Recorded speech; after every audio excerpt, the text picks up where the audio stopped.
Алдымен үшбұрышты салып алайық. Тең бүйірлі.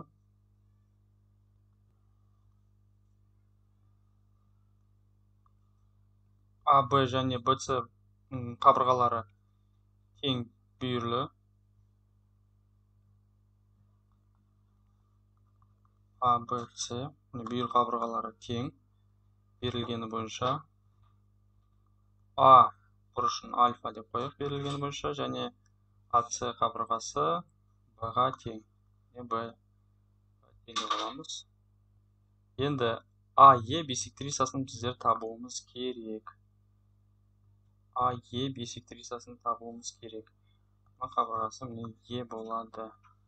АЕ бисектрисасы. Жақсы. Мына бұрышымыз бізде. Мына бұрышымыз альфа бөлінген 2 болады. Бисектриса бізде бұрышты қақ бөледі. Ары қарай. Енді біздер АЕЦ үшбұрышын қарастырамыз. АЕЦ үшбұрышын қарастырамыз. Бұл жерде біздер АЕ-ні табуымыз керек енді. Жақсы, АЕ-ні табу үшін бізде не берілген? АЕЦ үшбұрышында бізде бұрыш бар. Альфа бөлінген 2 бұрыш бар. АС қабырғасы берілген, ол Б-ға тең. Және мына бұрышымыз бізде альфаға тең ғой. Өткен ол АБЦ үшбұрышымыз тең бүйірлі. Онда табанын іргелес жатқан бұрыштары альфа болады, екеуі тең. Жақсы. Бізде 2 бұрыш белгілі және АС табаны белгілі. Олай болатын болса, синустар теоремасы арқылы біздер АЕ қабырғасын тауып көрейік. Синустар теоремасы бойынша біздер АЕ-ның С қабырғасына, яғни синус альфаға қатынасы болады, және АС қабырғасы синус Е бұрышының синусына тең болады. Осында теңдеу пайда болды.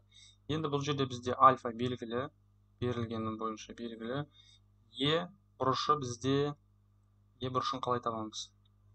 Е бұрышын біздер қалай табамыз? Ол бізде 180. Кез келген үшбұрыштың бұрыштарының қосындысы 180 градус болады.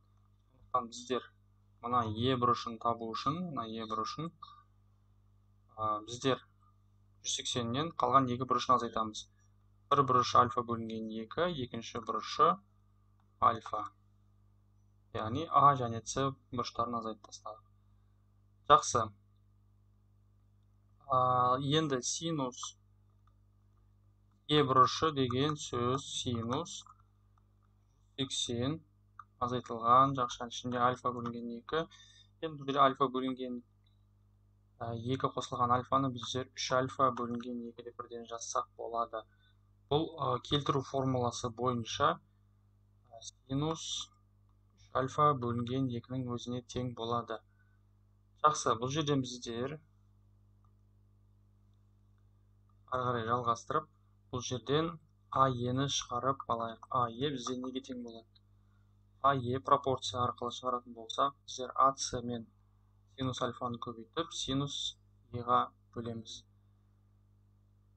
АС бізде енді Б-ға тең, берілгені бойынша АС Б-ға тең, Б көбейтілген синус альфа дейміз, және бөлінген синус Е деп жазамыз.